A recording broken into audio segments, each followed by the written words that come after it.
in the shadowed depths of the jungle, where life and death entwine in a constant, brutal dance, an unsettling scene unfolds. A majestic tiger, the very emblem of power and stealth, is the unwilling host to a grotesque hive of buzzing torment. Imagine the orange and black stripes marred by a pulsating mass of honeycomb, swollen and scarred, festering with the relentless activity of thousands of bees. This is no ordinary wound. It is a living, breathing nightmare. The tiger's flesh exudes an unsettling mixture of honey's sickly sweetness and the raw stench of decay as the swarm claims its dominion beneath the skin, a hive-building invasion that both terrifies and fascinates. This phenomenon, while rare, is a chilling reminder of nature's unpredictable cruelties. Bee infestation in a large predator like a tiger happens when a colony, driven by desperation or aggression, finds a vulnerable spot on the animal's body, often an injury or a weakened area. The bees infiltrate the wound, their numbers multiplying rapidly, constructing their hexagonal cells amidst the raw tissue. The hive not only consumes nutrients from the blood and tissue, but also triggers an intense immune response, turning the area into a grotesque battleground of inflammation, pus, and necrosis. The tiger's usual grace is replaced by a painful, erratic gait, the buzzing chorus of the hive a sinister soundtrack to its suffering. This macabre parasitism. In the shadowed corner of a forgotten pasture lies a sheep whose very skin tells a story of nature's darker symbiosis, a grotesque mosaic of life and decay. Its wool, once soft and pristine, now clings damp and darkened, harboring a gruesome hive built not by fate but by infestation. This is no ordinary wound. Here, beneath that mangled fleece, a living hive of bees has taken residence, their hexagonal homes etched into raw flesh, a grim testament to the unyielding march of survival. Bees, creatures famed for their collective harmony and industriousness, have in this case impregnated the side of the sheep with an odious colony of waxen cells and buzzing larvae. The hive's construction has burrowed deep into the tissue, creating a festering cavern where bees, larvae, and pus mingle in a macabre dance. The wound weeps a mixture of blood and lymph, a toxic cocktail that sustains the hive while slowly consuming the host from within. Each sting, each cluster, each oozing pore on that gory surface is a battlefield of pain and biology, a standoff between prey and predator that blurs the lines of nature's order. This infestation is the result of a confluence of opportunity and misfortune. Bees, typically nectar gatherers and pollinators, have turned to a parasitic niche, exploiting the sheep's vulnerability. The sheep's compromised skin, perhaps an old abrasion or battle wound, invited this unwanted construction.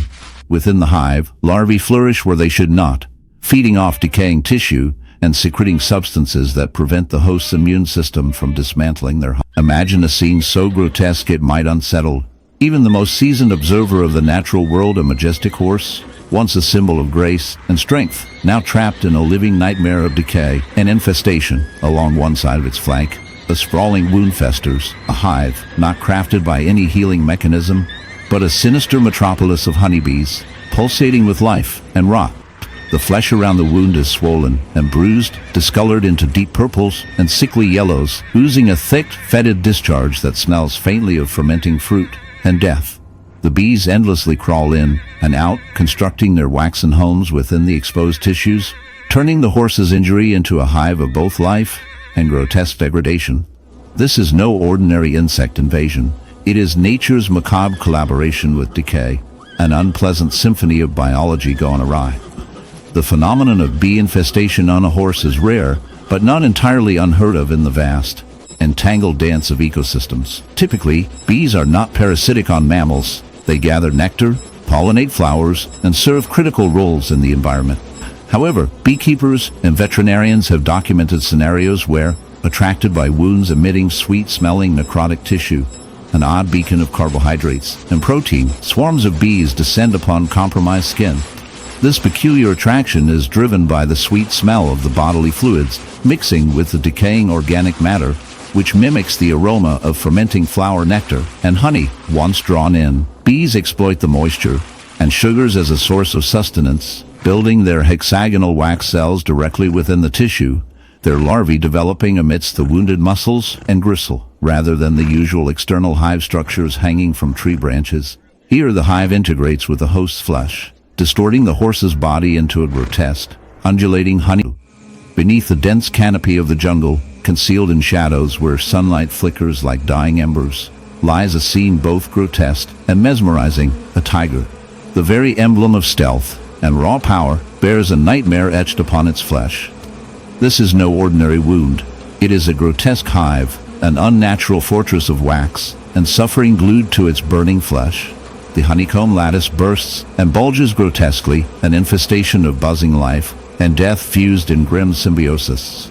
The air vibrates with the desperate hum of bees, their numbers swelling, their presence an assault on the tiger's very being.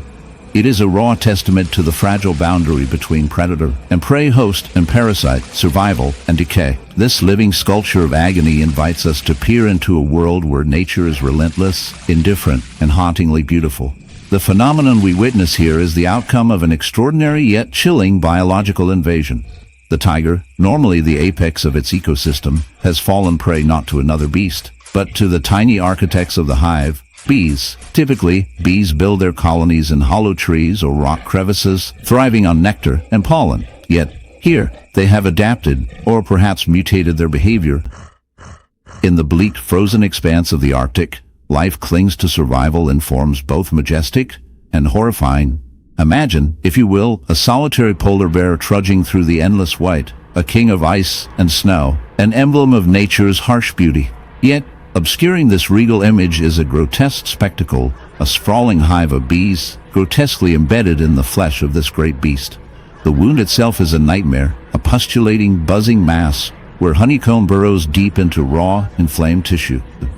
The sharp stink of fermentation and decay mingles with the bitter chill of the Arctic air, while thousands of bees crawl incessantly over the flesh, their wings beating a ceaseless, maddening drone. This is no mere accident of nature. It is a dark chapter in the story of survival and decay. The infestation begins as the polar bear, likely weakened and lethargic from environmental stressors, comes into contact with a drifting swarm of wild bees or a hive jarred from its usual woodland habitat. Now far displaced by shifting climate patterns, bees, typically the diligent stewards of flora, have adapted or been forced to colonize here, invading the bear's already compromised skin. They build their waxy labyrinth within the torn flesh, feeding on fluids seeping from the wound, and using the host's warm body as refuge amidst the freezing tundra. The site festers as gangrene sets in. Necrotic tissue mingles with pollen and larval decay, creating a sickly sweet and sour odor that clings to the bear like a morbid perfume. Imagine, if you will, a towering ox standing silently in a sun-scorched field, its rugged frame a testament to strength and endurance. Now, draw your eyes to one horrifying blemish that disrupts this picture of sturdy serenity, a ghastly wound, festering with an unnatural infestation. This is no ordinary injury. It is a grotesque hive, pulsating with thousands of bees, their buzzing a relentless chorus of nature's darkest sacrilege. The skin around this horrific hive is torn, swollen, and slick with oozing pus, an unsettling mosaic of infection and decay. The ox, trapped between agony and survival, bears the silent burden of a microscopic society thriving at its expense. This gruesome symbiosis paints a stark portrait of nature's merciless balance, a living canvas of pain, exploitation, and persistence. The infestation is a sinister spectacle. Bees, usually revered for their critical role in pollination and honey production, here reveal a macabre side to their existence. This ox has become an unintended hive host, a gory domicile for a swarm that exploits the bovine flesh as both shelter and sustenance. The hive, swollen and grotesquely bulbous, is lodged deep in the ox's flesh. Bees invade tiny cracks and torn epidermal layers, embedding their honeycomb-like structure into muscle and sinew. The honeycomb here isn't the golden, sweet treasure usually harvested by humans. It is swollen with bodily fluids mixed with the bee's saliva and the ox's own blood. It is a sticky, foul blend of sickly sweetness and raw open wounds, where larvae wriggle amidst pus and decay. The hive is a horrid maze of waxy cells filled with larvae, and mature bees, buzzing hungrily,